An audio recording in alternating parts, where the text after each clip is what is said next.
Bonjour et bienvenue sur Planète Wargame. Alors vous commencez à connaître la règle, plus un point à celui qui devine l'armée actuellement perdue au fond dans le flou artistique. Je garde le décompte précieusement, attention, pseudo par pseudo, hop, je tiens les scores, et peut-être qu'un jour ce cumul de points vous servent. C'est faux. Mais pour ceux qui aiment se prêter au jeu néanmoins, un indice, ce sera raccord par rapport au sujet central de cette vidéo. Et le sujet central de cette vidéo, j'y viens, Warhammer The Old World, ou la ressortie officielle de Warhammer Fantasy Battle. Bien. Il se trouve qu'un article est paru récemment sur Warhammer Community et qu'il contient, un petit peu caché, un petit peu dilué, un petit peu en filigrane quelque part, une news qui est sans conteste la plus importante depuis la première annonce de la ressortie de Warhammer Fantasy Battle sous une nouvelle forme, intitulée Warhammer The Old World. C'est vraiment l'article le plus important paru à ce jour. Il nous éclaire beaucoup sur ce qui sera vraiment le cœur de ce jeu à venir, en tout cas d'un point de vue figurine notamment, là où il y avait plein d'interrogations, il dissipe un petit peu les doutes et puis il apporte une vérité criante là aux conséquences secondaires qui sont complètement, phénoménales, qui dépassent l'entendement, qui dépassent mon entendement en tout cas, donc je voulais absolument partager ça et qu'on en discute ensemble. On commence à y voir un peu plus clair, à travers toute le brouillard de doutes qui entourait Warhammer The Old World jusqu'à présent. Là c'est complètement fou un petit peu ce qu'ils annoncent. Mais juste avant ça, un bref résumé pour ceux qui seraient complètement largués, qui débarqueraient de nulle part, ou comme je le suspecte plutôt, qui débarqueraient de leur session de jeu Warhammer, Total War Warhammer, là, fraîchement fermée, qui commencent à s'acoquiner un petit peu avec le milieu de la figurine, mais qui n'en sont pas forcément encore très familiers, donc ils ne connaissent pas tout. Je veux laisser personne sur le carreau, je vous fais le résumé très rapide. Warhammer Fantasy Battle est, ou plutôt était, un jeu commercialisé par Games Workshop, son éditeur, et ce jeu a connu plus de 30 ans d'existence longue et heureuse. Quand je dis que c'était un jeu, c'est même le jeu de guerre avec figurines dans un univers médiéval fantasy par excellence. Ça a été la locomotive du wargame pendant très très longtemps. Il y a le pendant futuriste, Warhammer 40 000, univers différent, ambiance différente. Et puis, ce jeu a cédé sa place, en 2015, si je ne dis pas de bêtises, à Warhammer Age of Sigmar, qui se déroule dans le même univers en quelque sorte, mais des éons et des éons, très longtemps après Warhammer Fantasy Battle, des centaines de milliers d'années, si ce n'est des millions, pour la simple et bonne raison que le monde de Warhammer Fantasy Battle, qui était une planète, Malleus, a connu son apocalypse à travers une série de livres intitulés La fin des temps, et qui nous racontait les derniers jours du monde de Warhammer Fantasy Battle. On sait comment il termine. Et puis Warhammer Age of Sigmar émerge donc des centaines de milliers d'années au bas mot. Après ça, dans le même cosmos, la même toile de fond, le même vide éthérique, spatial si on veut, mais bon, avec la reformation progressive de monde, et c'est un petit peu deux salles de ambiance quand même. Si je devais faire une comparaison, bien qu'elle soit très douteuse et critiquable, on va dire que Warhammer Fantasy Battle pourrait correspondre à quelque chose comme Games of Thrones, tandis que Warhammer Age of Sigmar, c'est plus World of Warcraft. C'est une comparaison qui peut être critiquée par bien des aspects, elle est plus qu'imparfaite, elle est très bancale, mais ça illustre juste le degré de différence d'ambiance qui existe entre les deux univers. Voilà, c'est ça le principal. C'est très différent. Donc pour tout un tas de raisons, c'est la décision qu'avait pris Games Workshop à l'époque, de remplacer Warhammer Fantasy Battle par Warhammer Age of Sigmar, fort bien, et puis Warhammer Age of Sigmar continue son existence longue et heureuse, elle n'est pas menacée actuellement. Mais ça a quand même laissé sur le carreau un paquet de nostalgique de ce qu'on appelle désormais dans le lore d'Age of Sigmar le monde qui fut, le monde de Malleus, le monde de Warhammer Fantasy Battle. Et en plus de ça, non seulement on a des vieux briscards nostalgiques du monde qui fut, mais on a même de jeunes fifrelins débarqués de nulle part, là, qui n'ont pas encore fini leur puberté, qui sont accros, pour de très bonnes raisons, à l'excellent jeu à succès Total War Warhammer, et puis ils sont avides d'en apprendre plus, d'en découvrir plus, ils voudraient peut-être même faire la bascule, commencer à jouer aux jeux de figurines, seulement voilà, l'offre n'existe pas vraiment actuellement de manière officielle. Games Workshop ne propose pas de jouer à Warhammer Fantasy Battle, en fait, ça monte fascinant. Jusqu'à, en tout cas, maintenant, mais ils ont annoncé il y a quelque temps qu'il ressortait pour ces raisons-là précisément, parce qu'il y a une demande forte en réalité pour le retour de Warhammer Fantasy Battle. Donc Warhammer The Old World sera la réincarnation, le retour si vous voulez, officiellement, la recommercialisation de Warhammer Fantasy Battle à une époque différente, antérieure à l'ancien jeu historique Warhammer Fantasy Battle, mais dans le même monde et en retrouvant toutes les mêmes figures iconiques, si vous voulez, la même ambiance pour l'essentiel. Ok, donc, bon, je voulais vraiment laisser personne de côté. J'espère que mon explication était claire. Maintenant, on va rentrer dans le dur, on va rentrer dans ce qui va concerner notamment les vieux briscards dont je parlais tout à l'heure, les vétérans un petit peu, ceux qui ont connu Warhammer Fantasy Battle. Voilà, dans son âge d'or. On y revient, Warhammer The Old World, ça se concrétise là, avec cet article-là que je vous partage. Alors, incroyable, hein, sur Warhammer Community, je sais pas si c'est volontaire, involontaire, si les mecs sont des branques, ou s'ils l'ont fait exprès, ils diluent la plus grosse news concernant la ressortie de ce jeu dans un article un peu étrange où on nous montre des Bretoniens dans un schéma de couleur unie, hein, le duc de Gastille, à la main rouge de Brionne. Ouais, d'accord, l'équipe Heavy Metal, les peintres de Games Workshop officiels, et puis l'équipe Army Painter s'associent. Déjà, qu'est-ce que c'est que ce bordel? Qu'est-ce qui se passe? Games Workshop, ou une de ses branches, s'associe à un concurrent, d'une certaine manière, Army Painter, qui commercialise des peintures comme Citadel. Qu'est-ce que c'est que ce merdier? Et ils nous présentent ça, ils sont contents, les mecs. Mais en fait, presque, je ne vais pas exagérer, c'est pas non plus cryptique ou trop caché, mais au second plan apparaît juste la plus grosse annonce, la plus grosse nouveauté concernant Warhammer The Old World. C'est de la folie. Ça ne concerne pas la date de sortie, hein. Quand est-ce qu'il sortira? Peut-être 2023, peut-être jusqu'en 2025. Qu'est-ce qu'on en sait? Franchement, quelques vagues indices à ce stade, rien de plus. Mais c'est pas le principal, c'est surtout comment est-ce que ça va sortir, à quoi ça va ressembler. Et ben là, on a vraiment une nouveauté massive par rapport à ça. J'ai surligné les phrases importantes. Aux côtés de bien des nouveaux kits, Warhammer The Old World annonce le retour triomphal de certaines gammes, au pluriel, qui ont beaucoup manqué. Voilà. Très bien. Chaque mot compte, hein. Traduction approximative si vous voulez, mais chaque mot compte. Ranges, c'est gamme dans ce contexte-là. D'accord. Donc Warhammer The Old World annonce le retour triomphal de certaines gammes de figurines Citadel qui ont beaucoup manqué. Si on s'arrêtait là, on pourrait penser que ça veut simplement dire gamme au sens large, le retour de certaines armées qui ont beaucoup manqué, comme les Bretoniens, les Rois des Tombes, etc. Et ça, il n'y a rien de nouveau sous le soleil, on le savait déjà par rapport à Warhammer The Old World. C'est l'intérêt de pouvoir jouer ces vieilles gammes de figurines, enfin ces vieilles armées en tout cas. Mais ça ne veut pas dire que... Enfin, si on s'arrête là, ça ne veut pas dire encore grand-chose. Il l'oppose néanmoins à des nouveaux kits, donc on pourrait se dire, mais est-ce que ça veut dire que les anciennes figurines, vraiment, telles qu'on les a connues, reviennent? Est-ce qu'elles seront à nouveau revendues? Eh bien, on a des éclaircissements dans la continuité de l'article. Est-ce que les nouvelles figurines seront plus grosses en question? Réponse, non. Les nouvelles figurines seront à la même échelle que la gamme de Warhammer Fantasy Battle qui revient. Ça se précise, ça appuie encore dans le sens de ce sont bien les anciennes figurines qui seront à nouveau commercialisées. Ce qu'on osait croire, c'est fou en fait, ça n'a aucun sens, c'est dément. Les proportions resteront les mêmes, ça j'y reviendrai plus tard, mais c'est assez fou, on resterait sur une fameuse Heroic Scale, pour ceux auxquels ça parle. Et là, on a vraiment... Oui, c'est à la fin que ça enfonce le clou, on y vient. Est-ce que je pourrais acheter de nouveaux socles? Enfin, est-ce que je pourrais acheter les socles? Oui. Toutes les figurines dans la gamme Warhammer The Old World, incluant les figurines qui reviennent, seront vendues avec les socles de la bonne taille. Et là, c'est bon. Ça y est, ça a enfoncé le clou.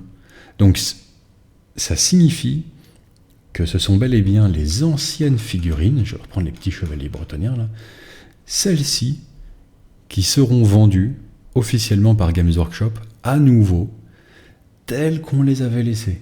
Avec le changement de socle, hein, comme ils en ont parlé là dans l'article.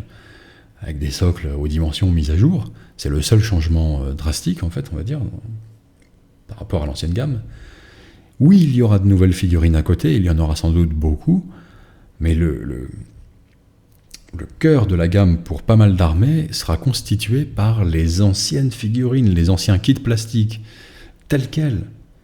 A priori, on va pouvoir acheter ces chevaliers bretoniens, mais comme ils étaient, et ça c'est fou. En fait, je m'attarde un petit peu là-dessus quand même. Ça parlera surtout, pour le coup, à ceux qui ont de la bouteille dans cet univers-là, ceux qui ont joué il y a longtemps, dans les années 80, 90, 2000. Il y a un samedi, un beau samedi comme ça, un samedi a priori comme un autre. Parce que toutes les sorties de Games Workshop ont lieu le samedi. Il y a un samedi, on va pouvoir se pointer dans nos Warhammer Store. Même le fronton a changé, on est à une époque différente. Même le fronton de la boutique a changé. On va pouvoir se pointer dedans comme si c'était un vieux Games Workshop et acheter en euros ce que l'on achetait en francs dans les années 90. Ça n'a juste aucun putain de sens, c'est fou. On va pouvoir acheter ces boîtes telles qu'on les a... Enfin, franchement, se pointer dans une boutique Warhammer et voir sur les étals ces vieilles boîtes rouges Warhammer Battle, rien ne dit qu'ils jouent la corde nostalgique pour le packaging aussi, mais franchement, ils auraient tort de s'en priver. Ces vieilles boîtes rouges Warhammer Battle, telles qu'on s'en souvient pendant notre enfance, adolescence, etc., acheter les mêmes. Mais demain, en euros, sous forme de kit neuf. Des figurines designées il y a plus de 20 ans pour beaucoup. C'est incroyable. En quelle année sommes-nous ? Le jour où ça va arriver, ça va être phénoménal, ça n'aura aucun sens. À mon avis, avis médical obligatoire pour tous les vieux briscards qui ont connu Warhammer Fantasy Battle et qui vont pouvoir ce samedi-là se pointer dans leur boutique préférée avec... Enfin non, la boutique dans laquelle ils n'ont pas mis les pieds depuis 10 ans, qui vont pouvoir se pointer dans leur boutique détestée pour beaucoup, et acheter ces figurines de leur enfance ou adolescence. Ça n'a aucun sens. L'infarctus est pas loin, potentiellement. Donc je vous conseille de faire un petit check-up médical avant de vous rendre dans votre boutique Warhammer et pouvoir acheter ces figurines-là, et hypothétiquement demain, dans 1 an, dans 2 ans, qui sait. C'est fou. Et on n'a même pas encore parlé des implications un petit peu secondaires que ça amène, cette histoire. Vous savez, dans World War Z, il y a cette séquence un petit peu... à Jérusalem, où, vous savez, ils expliquent ce truc, cette tradition juive du 13e homme, bon, etc. Et je ne sais pas si vous avez vu ce film, mais il est excellent, je vous invite vraiment à le voir quand même. Bon... Et à un moment donné, on a ce fameux 13e homme, donc le 13e, et qui va à la responsabilité de trancher quand il y a questionnement profond ou désaccord profond. Et puis, lui, il a tranché en faveur de... Quand j'ai entendu le gouvernement indien parler de zombies, j'ai décidé qu'il parlait de zombies. Vraiment. Voilà. Je l'ai pris comme tel quel, zombie. C'est ça que ça voulait dire. Donc, ils sont préparés, etc. Bah là, c'est ça. Quand Games Workshop a parlé de retour de Warhammer Battle, il parlait de retour de Warhammer Battle. Oui, mais les figurines, comment, quoi, qu'est-ce que... Nouvelle proportion, nouveau machin... Non. Warhammer Battle. Des foutus chevaliers bretoniens, tels quels, à acheter, à nouveau, dans les Warhammer Store. C'est fou. C'est fou. Conséquences secondaires. Puisque le cœur de pas mal d'armées, voire même le cœur de Warhammer The Old World dans son ensemble, sera constitué des figurines historiques telles quelles de Warhammer Battle recommercialisées, qu'en sera-t-il des figurines résine ou métal, qu'il restait dans la gamme, qui étaient nombreuses d'ailleurs, très très nombreuses. Est-ce que ce sera là la place de toutes les nouveautés ? Toutes les nouveautés, ce sera uniquement le remplacement des figurines résine ou métal ? Est-ce que, j'ose à peine soulever la question, parce que même en la posant, je vais passer pour un demeuré, vu que pour moi c'est invraisemblable. Mais est-ce que Games Workshop va recommercialiser les figurines résine et métal de l'époque ? Est-ce qu'on va avoir à nouveau du Finecast sur les étals, ou pire, des figurines métal ? Là, j'y crois pas un seul instant, parce que je disais attention, l'infarctus c'est pas loin si jamais un vieux nostalgique se rend dans une Warhammer Store et peut trouver les produits de son enfance sur les étals. Si jamais ça implique des blisters, métal ou résine à côté, là il n'est pas potentiel, il est garanti. Il est garanti. Même à distance, sur le site de Warhammer Community le matin. Non, parce que ça n'a aucun sens.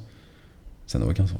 Bon, donc je pense pas, mais ce sera toutes les nouveautés simplement qui prendront la place des figurines, à mon avis, résine ou métal, qui sont plus recommercialisables aujourd'hui décemment. Enfin, je ne le vois pas se profiler comme ça, quoi.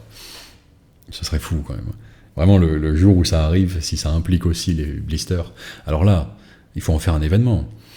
Il faut tous que le jour de la ressortie, on se pointe en cosplay de nous-mêmes à 10 ans, 15 ans.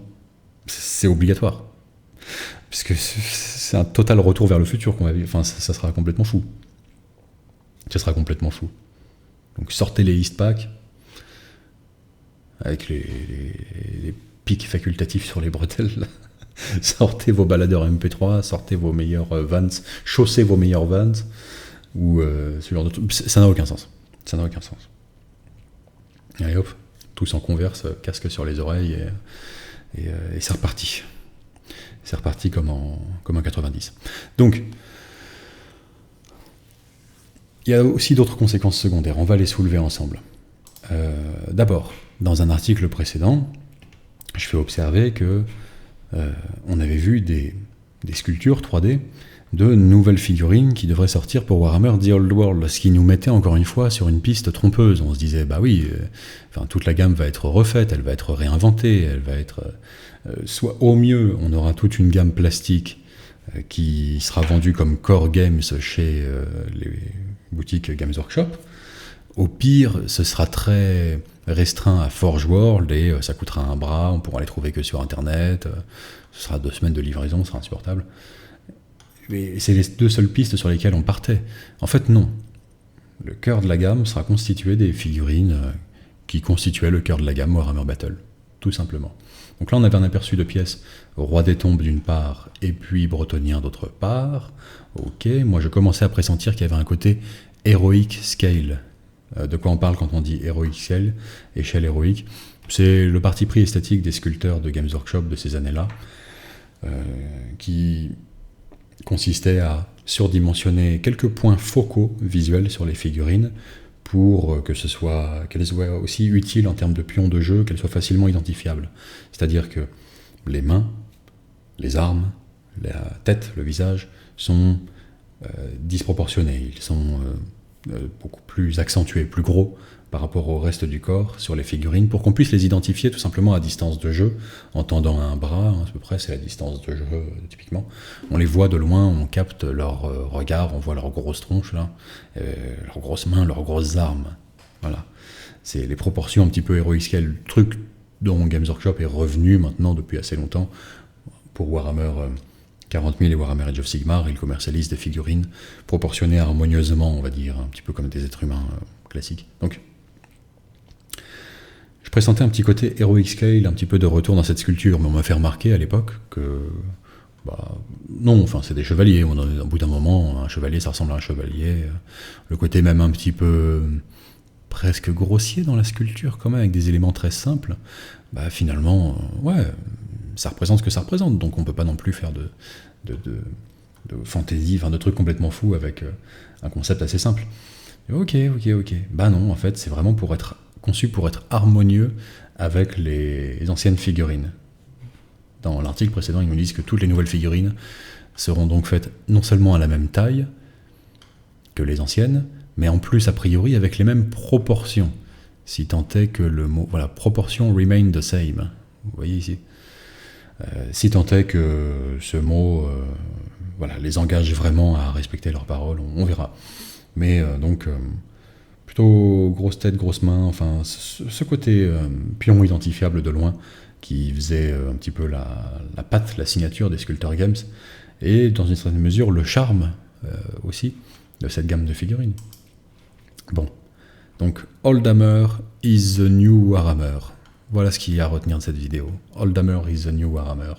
Là on peut voir des éléments un peu plus modernes pour les Rois des Tombes, dans leur design, mais ça correspond, et c'est pas éloigné aux dernières sorties Roi des Tombes avant la fin des temps, avec le Nécrosphinx, les Cavaliers des Nécropoles, là j'ai un doute sur comment ils s'appelaient, les Chevaucheurs de Serpents en somme, ce qui est une honte, hein, puisque je devrais les connaître, mais j'ai oublié leur nom. Donc, malgré tout, on retrouve le côté même un petit peu grossier en deçà de ce que Games Workshop sait faire aujourd'hui en termes de sculpture par rapport à ces scarabées et scorpions là. C'est volontaire, je pense, c'est pour pouvoir être harmonieux avec l'ancienne gamme, tout simplement.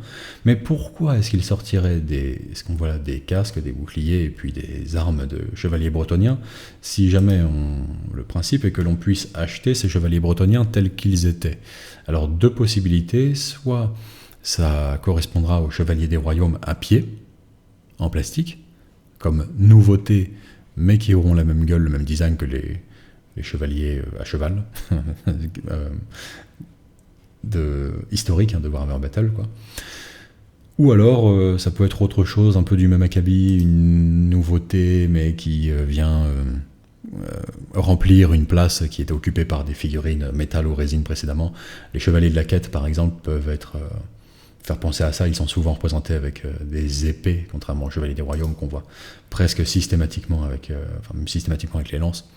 Donc, soit unité de noblesse d'épée, soit unité de chevalier des royaumes à pied, soit unité de chevalier de la quête, quelque chose de cet ordre-là. Mais quoi qu'il en soit, vous voyez que l'ensemble est, va dans la même direction, c'est harmonieux, c'est pas contradictoire en fait de voir des nouvelles sculptures, entre guillemets, parce que ça ressemble quand même à ça, de bretoniens, et en même temps de nous dire que ce sont les anciens qui reviendront comme le cœur de la gamme. Vous voyez, ça peut être complémentaire, c'est pas contradictoire. Donc, les questions soulevées par ça sont les suivantes. Qu'en sera-t-il des armées qui partagent une large part de leur gamme avec le jeu Warhammer Age of Sigmar encore aujourd'hui? Je pense notamment aux Séraphons. La question est, est-ce que mes Kroxigor dans mon armée Homme-Lézard à Warhammer The Old World ressembleront à ça? Ou est-ce qu'ils ressembleront à ça? Avec les previews des futures sorties Warhammer Age of Sigmar, Séraphon. Quel Kroxigor vais-je jouer? Je veux savoir. Celui-ci a définitivement plus son côté rétro. De fait, c'est la dernière version du Kroxigor sortie pour Warhammer Battle, il y a longtemps. Et puis là, on est sur quelque chose qui correspond un peu plus à l'esthétique d'Age of Sigmar. Bon, les deux sont compatibles dans l'exemple précis, mais enfin, là, on a un côté plus moderne, plus fin. Et là, il y a le côté plus la patte à l'ancienne, avec son côté, y compris grossier dans ses proportions, sa sculpture, pas très ciselée, mais qui fait aussi le charme rétro, finalement, de Warhammer Battle, pour une large part. Pareil, les chevaucheurs de sang-froid. Est-ce que ça, ce sera le cahier des charges esthétique, l'approche choisie, le milieu de terrain, on va dire, Warhammer The Old World, pour être raccord avec tout le reste des gammes? Ou est-ce que on partirait plutôt là-dessus, sur les figurines Age of Sigmar qu'on a vues en preview récemment, et qui sortent là incessamment sous peu? Lequel de ces deux sang-froid sera celui qui sera, par défaut, un peu, indiqué pour Warhammer The Old World? Est-ce qu'on va voir coexister ces deux gammes chez Games Workshop pendant un moment? Pour moi, ça c'est une des implications qui m'étonne le plus, ça n'a aucun foutu sens. Évidemment, les joueurs auront la liberté de choisir un petit peu, peut-être entre les deux, si elles viennent à être commercialisées, ou de se fournir en oldies but goodies d'occasion, s'ils aiment le style vraiment résolument rétro, ou bien tout simplement d'aller chercher la gamme qui redeviendra polyvalente. Il y aura des socles rectangulaires et des socles ovales dans les gammes d'hommes-lézards comme ça. Ça m'intrigue, ça n'a aucun sens. Un indice, cependant, qui vaut ce qu'il vaut. Là, ils se sont fait un trip niveau modélisme. Army Painter et Heavy Metal se sont associés. Déjà, rien que ça, Honnêtement, si cet article était paru le 1er avril, j'aurais pas été étonné, mais c'est pas le cas. Un indice, quand même, par rapport à ça, même deux indices qu'on voit dans cette photo, ils opposent leurs bretoniens à des chevaucheurs de loups gobelins. Mais pas n'importe lesquels. Les anciens. Ce sont les vieilles figurines, d'accord, de cavaliers gobelins. Pas les nouvelles sorties pour Age of Sigmar qui sont sublimes, beaucoup trop belle, enfin, non, très différente esthétiquement de la gamme Gloomspite Git, par ailleurs, pour Age of Sigmar, et qui ont vraiment ce côté rétro, mais réinventé, enfin néo-rétro en quelque sorte, avec une sculpture très dynamique, très belle, très élancée, très ciselée, et sublime, et qui ont l'air beaucoup plus burnés que les anciens cavaliers gobelins au passage. Mais là, ils les opposent aux anciens. Soit c'est juste pour la photo, pour le lol, pour le côté on vous a mis les vieux arbres citadelles, on vous a mis les anciens cavaliers gobelins, on vous a mis aussi un trébuchet, figurine sortie uniquement en métal puis en résine. Soit c'est sérieux, c'est-à-dire oui, de la même manière que les cavaliers bretoniens, les hommes d'armes, etc. seront recommercialisés, ces petits chevaucheurs de loups gobelins, avec leur design... eux, ils sont vraiment résolument rétro. Eux aussi seront recommercialisés. On ne sait pas. C'est peut-être juste pour la mise en scène, où ça indique peut-être que, effectivement, je serai amené peut-être à jouer ce sang-froid, enfin ce chevaucheur de sang-froid. Je serai peut-être amené à jouer ce Croxigore-là, et non pas cela. Parce que le cas des cavaliers gobelins, c'est exactement la même chose que les chevaucheurs de sang-froid homme lézard / séraphon. C'est exactement le même cas de figure. C'est fou. Bon, décryptons quand même le reste de l'article. Parce que c'est quand même pas inintéressant. Sur le fond, donc il nous présente une armée du duc de Castille, la main rouge de Brionne, très bien, et on constate que contrairement à ce dont on avait l'habitude, l'imagerie classique des Bretoniens, où tous sont différents, avec leurs propres armoiries, les caparaçons de leurs chevaux ayant les couleurs correspondantes à leurs armoiries, etc., leur propre héraldique, en quelque sorte, eh bien, là, on est sur un schéma de couleurs uni, qui va des hommes d'armes jusqu'aux chevaliers des royaumes, mais pas de panique, pour ceux qui sont tombés amoureux lorsqu'ils étaient enfants ou adolescents de ça, et qu'ils le sont restés depuis. Bon, il est vrai que c'est un sentiment aisément compréhensible. La perfection n'est peut-être pas de ce monde, mais elle est définitivement du monde qui fut, du monde de Warhammer Battle, et son visage est celui des Bretoniens, sur leur pelouse synthétique, très important. C'est vrai que cette image, enfin ce genre d'image, il y a une part de moi qui s'en est toujours parmi quand même. C'est absolument somptueux, franchement c'est magnifique. Ce que vous voyez là, c'est le visage de Warhammer The Old World. Tel quel. C'est ça qui est fou en fait. C'est qu'on imaginait plein de choses. On a vu au début les balbutiements avec on va vous sortir des Kislevites, beaux, modernes, cheveux et fourrure au vent, tout le savoir-faire de la sculpture actuelle en fait, de Games Workshop, avec ce qu'on peut voir sur Age of Sigmar ou sur Warhammer 40 000. Des trucs ciselés, dynamiques. La figurine peut tenir juste par un orteil une pointe de ballerine sur son socle. Elle peut être très aérienne, très délicate, elle peut être quasiment extrudée, ça peut être un corps vide, un fantôme. Il n'y a rien qui touche le socle quasiment. Enfin, vraiment, ce côté vraiment orfèvre du plastique en quelque sorte. Eh ben non.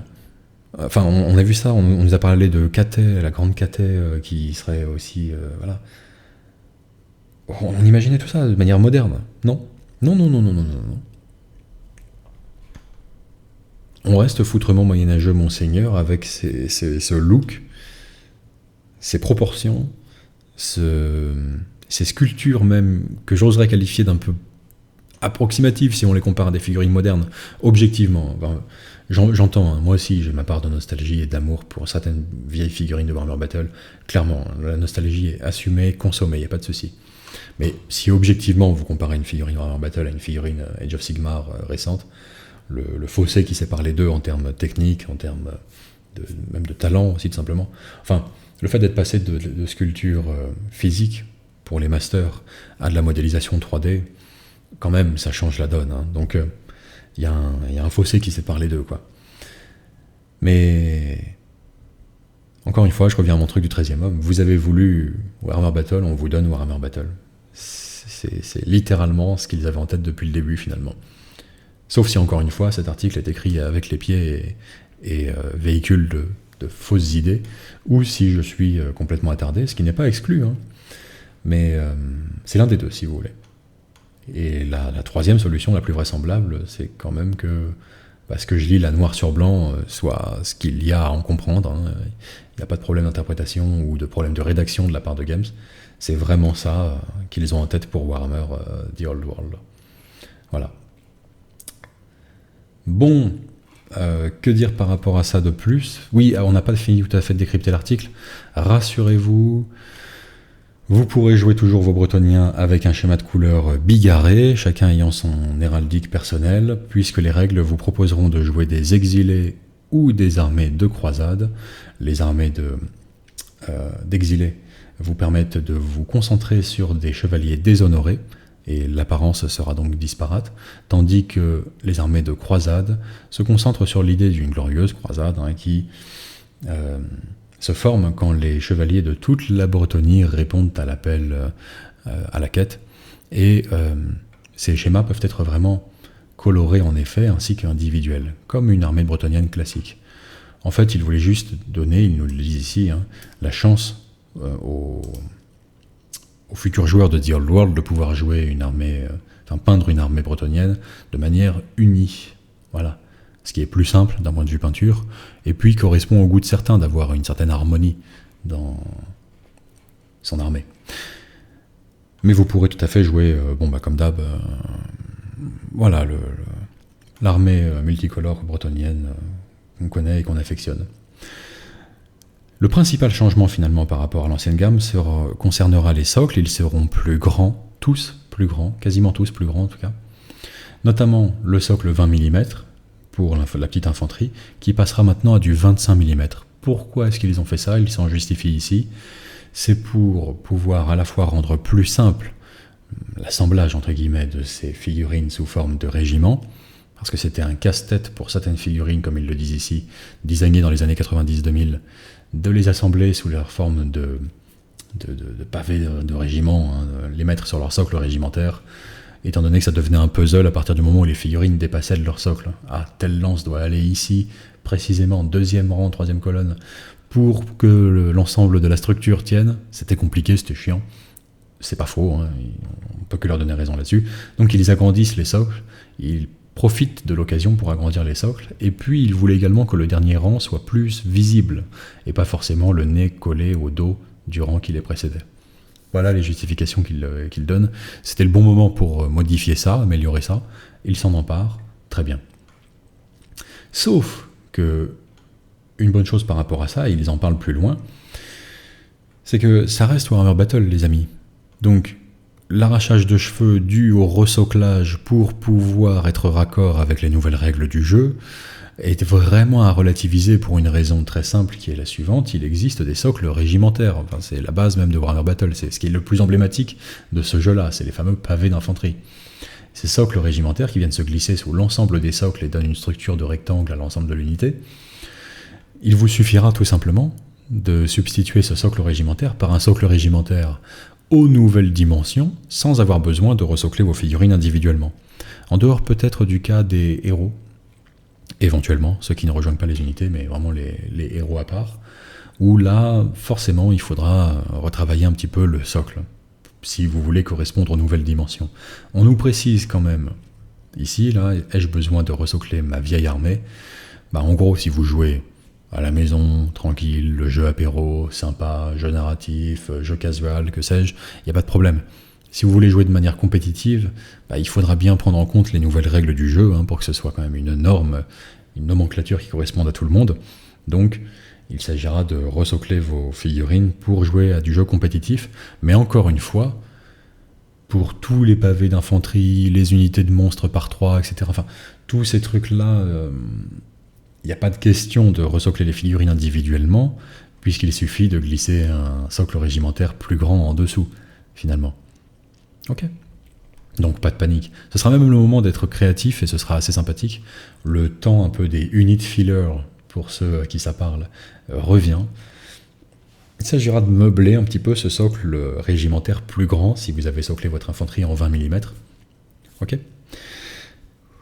Pourquoi pas mettre les petits pieux là, des archers bretoniens devant, sur leur socle régimentaire, ça pourra meubler l'espace. Pourquoi pas autre chose, du petit décor naturel, du petit décor, des petits familiers, des petits machins autour pour meubler cet espace de socle régimentaire plus grand. D'un point de vue règle, ça ne changera pas. À partir du moment où l'empreinte au sol du socle régimentaire, du socle rectangulaire, correspond bien aux nouvelles dimensions indiquées, bah vous serez tranquille en fait. Vous serez même prêt à jouer en tournoi, s'il le faut. Voilà. Donc pas besoin de... Voilà. Pour tous ceux qui... Oh, c'est nul, c'est exactement le jeu tel qu'on n'aurait même pas pu l'avoir en rêve, mais ça fait chier parce qu'il faudra resocler. Non, arrêtez de vous plaindre. Vous jouez à Warhammer Battle, les gars, c'est tranquille. Socle régimentaire et basta. 2 personnages à resocler éventuellement, oui, bon bah... Vous préférez ça ou avoir qu'un jeu rempli uniquement de nouvelles figurines et toutes vos armées résolument obsolètes, avec un look rétro et une nouvelle audience de joueurs de Warhammer The Old World qui vous regardera comme un dinosaure? Qu'est-ce que vous préférez? Vous préférez resocler à la dure, comme nous, les joueurs de Warhammer 40 000? On a dû le faire en notre temps, pour certaines armées. Non. Vous êtes vernis, les gars. Vous plaignez pas, vous n'avez pas le droit. Moi, je suis joueur de Warhammer 40 000. Moi, je connais la douleur de resocler une armée entière de Space Marines. Hein? Regarde mes mains. Regarde mes mains, gamin. Bon, c'est un mauvais exemple, c'est des mains de pianiste, mais... Voilà, tu vois. Ils sont complètement biscornus, complètement tordus. Tu sais ce que c'est, ça? C'est le resoclage d'armées entières de Warhammer 40 000. Regarde ce que ça m'a fait, figurine par figurine. Vous avez juste une feuille de carton plume à glisser sous un socle. Bon. J'insiste encore une fois, mais effectivement, ce qu'on voit là à l'écran est non pas une évocation, un article, un petit easter egg, un renvoi vers le passé, un truc une iconographie sympa que vous glisse Games Workshop. Non, c'est vraiment... C'est pas un clin d'œil, c'est le vrai visage de Warhammer Battle. Pardon, Warhammer Fantasy... Enfin, Warhammer The Old World, tel qu'il va revenir. Il ressemblera vraiment à ça, tel qu'on l'a laissé. C'est fou. Comment est-ce que je connaîtrai les bonnes tailles de socle pour mes figurines? Les tailles de socle seront données dans les profils de chaque unité, quand le jeu sortira. Ou avant peut-être. Est-ce que je peux amener mes vieilles armées à des tournois? La réponse est encore une fois oui, mais attention aux socles régimentaires qui devront être à la bonne taille. Est-ce que je pourrais acheter des socles? Oui. Toutes les figurines dans Warhammer The Old World, dans cette gamme-là, recevront des socles à la bonne taille, y compris les figurines qui reviennent depuis Warhammer Battle. Nous vendrons aussi des socles et des socles régimentaires, des movement trays, à part. Voilà. Tout ça, on en saura plus également à partir du Warhammer Fest, qui est bientôt le 29 avril. Grosse news, vraisemblablement, pour Warhammer The Old World lors du Warhammer Fest, 29 avril. C'est très bientôt. Moi, ce trébuchet et ces cavaliers gobelins sont peut-être ce qui m'intrigue le plus dans tout cet article, parce que ça a tendance à vraiment indiquer l'idée que... Ah non, mais quand on a dit rétro, on a dit rétro, on le pensait. Vous voulez le retour de Warhammer Battle, vous avez Warhammer Battle, tel quel. Socle plus grand, c'est tout ce qui va changer, pour la plupart des unités. Certaines resteront sur le même socle. Je crois qu'on n'a plus que fait le tour du sujet, mais il y aura un petit week-end où ce sera « En quelle année sommes-nous, bordel ?» On pourra racheter tout ça. Est-ce que certaines figurines seront compatibles avec Age of Sigmar? Je pense au Séraphon, je pense à certaines figurines de la mort, comme pourquoi pas les Chevaliers de Sang, ressortis il n'y a pas très longtemps, très beaux, jeunes, dynamiques, un petit peu pour Age of Sigmar. Est-ce que ce seront ces figurines-là qui seront amenées à être utilisées comme Chevaliers de Sang à Warhammer The Old World, simplement vendues avec socle rectangulaire? Est-ce que les sculpteurs de l'équipe Specialist Games chez Games Workshop vont devoir un petit peu rétrofiter des modèles, des figurines récemment conçues, mais pour correspondre aux standards de l'ancienne gamme et inclure au sein de celle-ci? Est-ce qu'ils vont devoir nerfer leur propre compétences de sculpture et les outils fabuleux de conception 3D qu'ils ont à leur disposition pour que ça ressemble aux vieilles figurines dont les masters étaient physiques, simplement, sculptés physiquement. Est-ce qu'on a une équipe là, de sculpteurs qui actuellement, chez Games, travaille un petit peu le kung-fu de la pomme de terre, l'art de l'auto-nerfing, la stratégie de l'échec. Est-ce qu'ils essaient, ils s'entraînent, malgré leur surcompétence, ils sont trop qualifiés pour le job, malheureusement, mais est-ce qu'ils s'entraînent à essayer de refaire ça? Vraiment? Embrasse la pomme de terre, devient la pomme de terre. Est-ce qu'ils travaillent à ça? Ou est-ce que les nouveautés auront plus une gueule de nouveauté vraiment moderne, quoi, avec un cahier des charges en fait finalement très permissif et pas si, avec une âme pas si forte que ça en fait au cœur du truc? Ou est-ce que vraiment, bon bah oui, Oldhammer is the new Warhammer, mystère, qui vivra verra, mais ça semble être parti vraiment pour cette direction-là. Et du rétro, ben moi je vais vous en donner du rétro, les jeunes. Ouais, un petit peu ça. C'est ce qu'a choisi Games.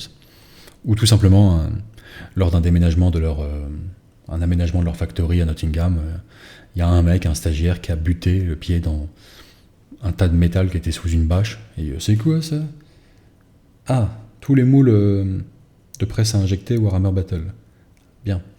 Vous savez que ça vaut de l'argent, ça, hein? Si, ça vaut de l'argent. Hein. Je suis assez sûr de mon coup. Il faut en faire quelque chose. Hein. Réutiliser ces moules, ça revient à imprimer de l'argent. Bon, mystère. Qui est leur cœur de cible? Les curieux qui débarqueraient depuis, par exemple, Total War Warhammer?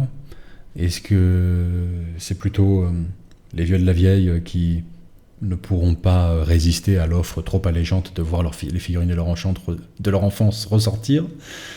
Mystère, eux, a priori, une bonne part d'entre eux a un grief assez fort par rapport à Games Workshop. Ils ont été trahis, quoi. Hein. Ils ont été poignardés dans le dos, on va le dire. Hein. Donc, est-ce que ce sera vraiment le cœur de cible de Games? C'est pas évident. Hein. Je veux dire, la haine demeure assez forte. Côté vieux briscard, et dans une certaine mesure, elle est quand même très légitime, hein, il faut dire ce qui est, parce que ça reste... Games Workshop a tué son bébé, et puis malheureusement le bébé, c'était le meilleur pote de ces vieux amoureux du monde qui fut. C'est compliqué. Enfin, quoi qu'il en soit, là il le clone, il le reclone pour The Old World, et voilà. Est-ce que les vieux briscards renfrognés vont partir comme dans le Hobbit, là, comme dans le premier, le Hobbit, je crois. Je me suis jamais autant trompé de ma vie. Et câlin fraternel et viril avec les éditeurs Games. Je ne sais pas. On verra. Quoi qu'il en soit, il est temps de révéler pour ceux qui sont prêtés au jeu de devinette quelle était l'armée cachée dans le fond. Je m'éclipse, façon pharaon, cette circonstance, avec la pose traditionnelle. Et puis, c'était une armée de roi des tombes, sans grande surprise, voilà, pour ceux qui me connaissent bien et qui connaissent la chaîne depuis longtemps. Mais les plus observateurs ont remarqué qu'ils sont sur socle rond. Eh ouais, ils sont sur socle rond, vive les Bretons. Et vous savez quoi? Alors, moi j'ai aucun allié dans cette guerre d'internet, Warhammer Battle, Warhammer Age of Sigmar, avec mes rois des tombes sur socle rond, c'est terrible. Hein. Les jeunes Kevin fringants là, de Age of Sigmar me regardent avec c'est quoi ces figurines? Pourquoi elles sont trop vieilles et trop moches? Et puis les vieux vétérans de Warhammer Battle me regardent, mais oh, des rois des tombes, mais monsieur est un homme de goût, je suis plutôt même des socles ronds. Comment osez-vous commettre une telle hérésie? S'accaparer de telles reliques et puis les défigurer avec des socles ronds. Quelle indignité. Vous êtes un Jean foutre, monsieur. Voilà ce que je reçois comme commentaire. Mes témoins se présenteront demain à l'aube. Enfin. Donc, que voulez-vous? Je suis un iconoclaste. C'est le prix des rois des tombes sur socle rond. Quoi qu'il en soit, avec mes immondes rois des tombes socle rond, synonyme de trahison, pour ceux qui aiment Battle, rien ne pourra m'empêcher maintenant de venir vous chercher là où vous êtes et de venir vous affronter, même dans des tournois, à condition de glisser un socle régimentaire aux bonnes proportions sous mes régiments à socle rond. C'est possible, je pourrais. Qu'est-ce que vous allez faire? Rien, vous pouvez rien faire. Vous pouvez juste constater la forme rotonde de la trahison. La forme rotonde d'Age of Sigmar sur mes socles régimentaires. Bon, c'est tout. Et on arrête là. Pour ceux qui ont apprécié la petite traversée à travers cette vidéo, mais qui n'ont pas bité grand-chose, et qui s'en vont se retourner vers leur Total War Warhammer, parce que définitivement la figurine, c'est peut-être pas fait pour eux, ou c'est pas pour demain, eh bien sachez que vous pouvez désormais soutenir la chaîne gratuitement, et même en faisant des économies, grâce à notre nouveau partenaire Games Planet, en téléchargeant, enfin en achetant la clé du DLC Nain du Chaos, là, pour Total War Warhammer, moins 20% pour vous, 5% pour nous au passage, avec le code Planet Wargame.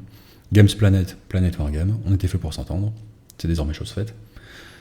Par ailleurs, même chose pour la figurine, moins 20% pour vous, 5% pour nous à travers My Hobby Place. Voilà. C'est le triptyque désormais incontrable. Vous n'avez plus d'excuses en fait pour ne pas soutenir Planet Wargame, évidemment. Quel que soit votre degré d'intérêt. C'est comme ça, on est sur tous les plans. Games Planet, Planet Wargame. Il n'y a que My Hobby Place qui n'a pas reçu le mémo, faut qu'il se renomme avec Planet quelque part dans le titre, histoire que vraiment on soit en mode triple impact. Bon, quoi qu'il en soit, bonne peinture, bon jeu, hâte le temps d'un week-end d'être à nouveau en 1995 avec vous.